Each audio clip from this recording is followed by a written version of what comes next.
For more than 2,000 years, there's been one book, one single text, that's been the ultimate guide to strategy. It's influenced leaders not just on the battlefield, but in boardrooms, on sports fields, really in any negotiation you can think of. Today, we're diving into Sun Tzu's The Art of War, and you'll see pretty quickly that it teaches us the best victories are won nowhere near an actual fight. Right out of the gate, Sun Tzu just flips our whole idea of conflict on its head. This isn't about fighting harder, it's about thinking smarter. The ultimate win, the real mark of genius, isn't crushing your opponent, it's getting them to give up before the battle even starts. Honestly, this one idea is the key to everything else in the book. And that's the multi-million-dollar question, isn't it? I mean, if the real goal is to avoid fighting, what do you actually do? How do you pull off a total victory with just your wits? Well, Sun Tzu lays out a pretty clear roadmap, and that's exactly what we're going to walk through. You see, for Sun Tzu, the battle is won or lost up here, in the mind, long before any armies ever clash. He actually saw physical fighting as a kind of failure of planning, a failure of intelligence. A true victory is a mental one, where your strategy is just so good, so airtight, that the other guy's will to even try just dissolves. So what does that mean in practice? It means your main target isn't the enemy's army, it's their strategy. If you can mess up their plans before they can even get them going, you've already won. You're not just beating soldiers at that point, you're beating their very ability to even imagine winning. So, this brings us to the bedrock of that kind of victory, preparation. Sun Tzu was absolutely obsessed with it. He basically argued that you can't make a single move, not one, without knowing the situation completely. Acting without information, that's just rolling the dice, and a real strategist never, ever leaves things to chance. And his framework for getting prepared is incredibly deep. He insists you have to master these 5 key factors. The moral law, that's about making sure your people are totally aligned with the cause. Heaven and earth, that's all about understanding the environment, from the timing and weather down to the literal ground you're standing on. And finally, the commander and method. That's your own leadership and how organized you are. And you don't just figure this out for your side, you have to know it for your opponent too. All of this focus on deep knowledge leads to what is, without a doubt, the most famous line from The Art of War. And this isn't just some clever proverb, it's the absolute foundation of his entire philosophy. Every strategy, every bit of deception, every plan, it all flows from this one simple, powerful idea. And the stakes for having this knowledge? Well, they're pretty stark. If you know yourself and the enemy, victory is basically a done deal. If you only know yourself, it's a coin flip. You'll win some, you'll lose some.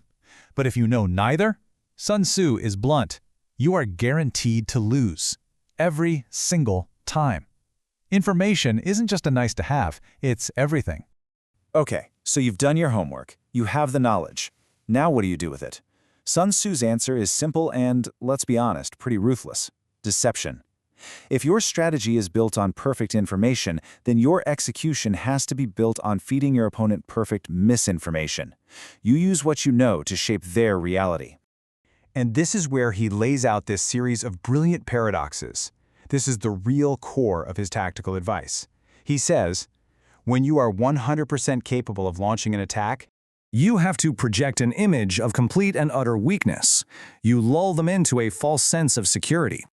When your forces are literally on their doorstep, ready to go, You have to create this powerful illusion that you are miles and miles away. Make them feel relaxed, safe, and totally off guard. if you know your opponent is driven by their ego, you feed it. You present yourself as disorganized, confused, weak. Because an arrogant opponent is a reckless one. You see what's happening here? You don't just sit around and wait for them to make a mistake. You create the perfect psychological trap for them to make that mistake. That is the art of winning without fighting.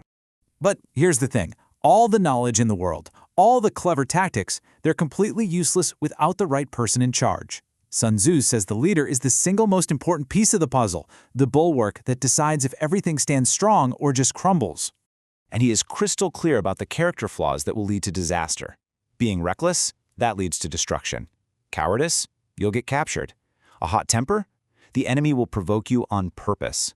A fragile ego, that delicacy of honor, they'll use shame to bait you. And even caring too much for your people can make you indecisive. These aren't just personality quirks, they are massive strategic liabilities. So, what's the ideal? What does the perfect leader look like? It's the general, who is completely detached from their own ego. They're not chasing glory when they win, and they're not afraid of looking bad if they have to retreat. Their only motivation is protecting their people and serving the mission. That emotional discipline is what lets them make clear, rational choices based on strategy, not on passion. And when you get right down to it, the art of war is about so much more than war. Its ideas about preparation, knowledge, deception, and leadership, they apply to any competitive situation you can dream of. Negotiating a raise, launching a new product, even just managing a difficult personal relationship. These are all battlefields. So that leaves us with one final question for you to think about. Look at the challenges in your own life, the conflicts you're facing right now. Using these ancient principles, how could you outthink the problem? How could you subvert expectations and reach your goal, not by using brute force, but by using a better strategy? What is your battle, and how will you win it without ever needing to fight?